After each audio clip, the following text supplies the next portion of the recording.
For the show, we're joined by Max Olson, theathletic.com, college football, and more. So, Max, yesterday, the NCAA sent out a note about, I guess, the transfer rule as far as when you could I honestly, I admitted this a minute ago on the show, I don't even know the rules anymore. I'm not sure if you saw that or not. Are they trying to maybe rein this in a little bit about transferring that second time? Yeah, that's right. They put this out a few months ago. I think this has gotten more visibility this week as the basketball transfer portal really heats up. But, yeah, the NCAA, when the one-time transfer rule was passed, at the time people were saying, well, that's it. That's the concession we made. You get one free transfer basically to be immediately eligible the next place.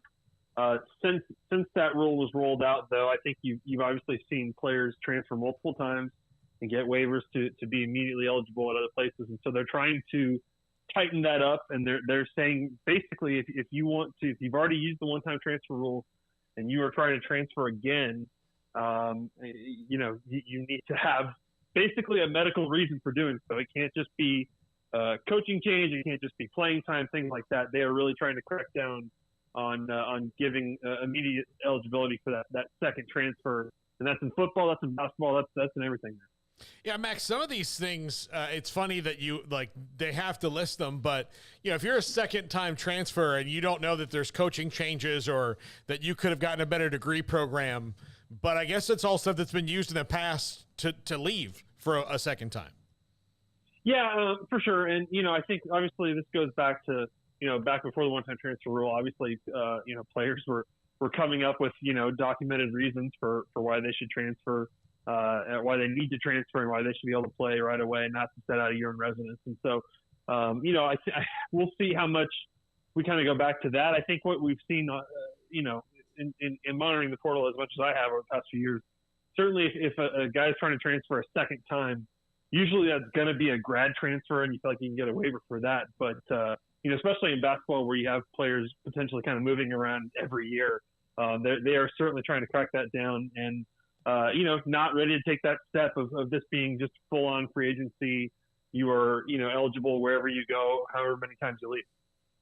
Max, we have discussed Brett Yormark since, in fact, the fact it was announced that he was going to be hired. And then we met him at Big 12 Media Days. I know you were there. We were there as well, had a chance to visit with him. Are you at times blown away? And I'm not trying to put him up on some sort of pedestal. He doesn't walk on water. But there's a constant surge of adrenaline and energy with things that the Big 12 is adding, whether it's basketball and this new deal at Rucker Park, or whether it's the data thing. That doesn't mean it's brand new. Others have done that. But are you kind of amazed at the constant churn of energy? I am. And, it's funny. You talk to other people around the conference, and they make the point that a lot of the things Brett is doing in this first year are things that he said he would do in his job interview. I mean, the guy, that's part of the reason why they hired him, why he got the job, is because he's just an idea machine. And I think he came in, obviously having very different experiences in his career than you would have from ADs and from folks that have really come up in the college athletics industry. He's just got a ton of ideas and wants to get rolling on them as fast as possible. And we've seen that time and time again in this first year. And I think the Rucker Park thing today is another example of just the guy is just stacking a lot of pretty easy wins here in terms of popular decisions that, try to kind of help achieve that goal step by step of growing the conference and its footprint. Max, I don't know if it's amazing to me how much that he's done or how much the conference didn't do for so long. Yeah. But I don't know. I don't know. I mean, but isn't that more? I don't know. Do you think that's just more of a perception thing than a reality thing? Maybe it is. Just they've been so aggressive here early on that it kind of just creates this idea this sense among everybody that, man, this guy is really proactive. He's really aggressive. He's doing all these things. It doesn't mean Bob Bowlesby wasn't doing anything for 10 years, but I can understand how. I mean, I certainly see the response that gets from Big 12 fans whenever these things happen. I think there's certainly it is very, very energizing to people to feel like this conference is up to something creative and new every day. Well, I do think it's probably like just so much stuff has happened in college athletics recently. It does look like that. We talk about the Pac-12 every single day and what's going on with their media deal and when they're going to get it done. But like so much of it was there was just a way of doing things. Like George Kliavkoff, the biggest fault he made here was thinking that there was a line and that they were third in line for something. When the Big 12 was like, there's not a line. We're just going to go up and ask for what we want right now, as where the Pac-12 was like, well, we're next and we'll get that. So it probably makes it seem more aggressive in that sense, and that maybe things before were a certain way.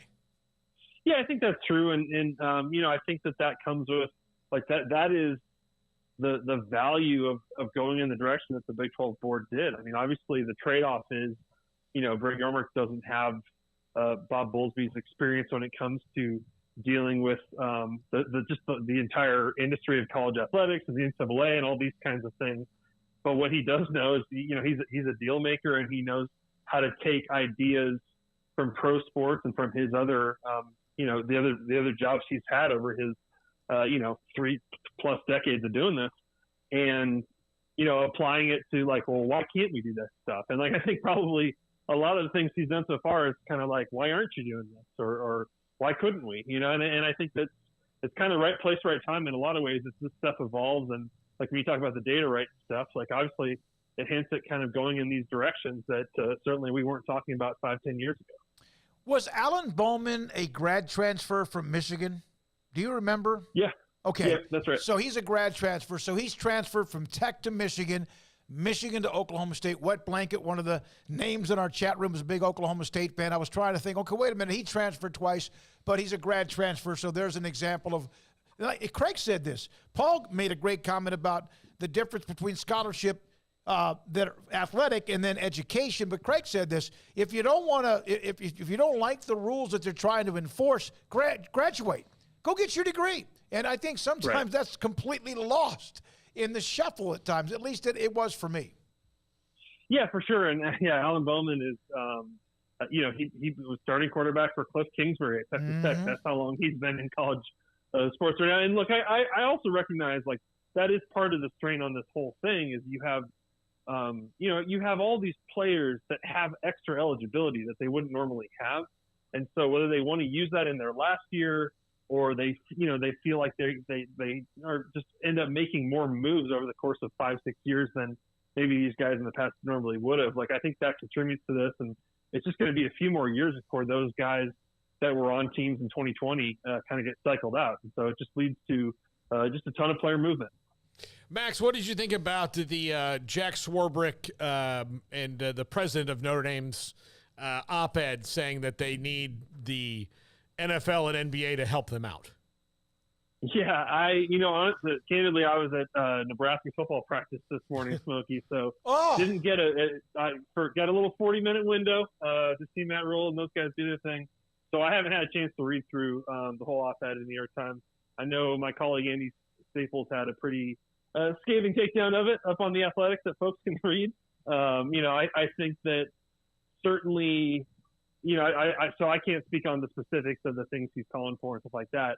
But look, I think this is just, again, part of like that real conflict that we have now in a real big picture way is you have these people who kind of want to hang on to the past and preserve it as long as they possibly can. And like, I thought the comments from Mick Cronin the other day probably spoke to a lot of other people who understand where this is going. And like, it's time to just like start having this conversation as opposed to coming up with all these concessions or in a lot of cases trying to find other people to solve this problem for you when, long term, this thing is just not something that can be preserved. When I mean that, I mean amateurism. Like, this thing is just, running out of time here.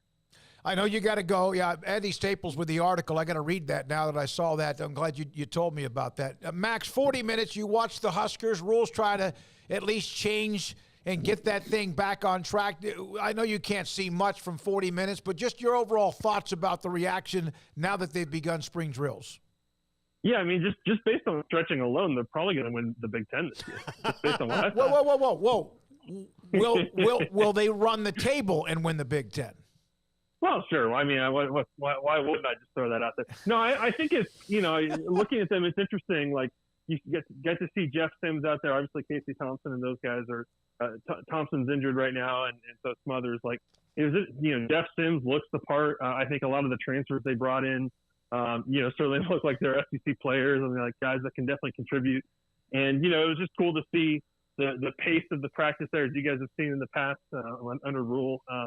These guys are certainly like, I don't know. It seems like guys are buying into what they're doing, and just very interested to see, what does the Satterfield offense really look like with the pieces they have? What are they defensively like? Do they have enough to be a little bit better? I think it's going to be a year of ups and downs, but it seems like it's heading in the right direction. All right, you got my hopes up. That's all I needed. Thank you very much, Max Olson, Nebraska. I haven't.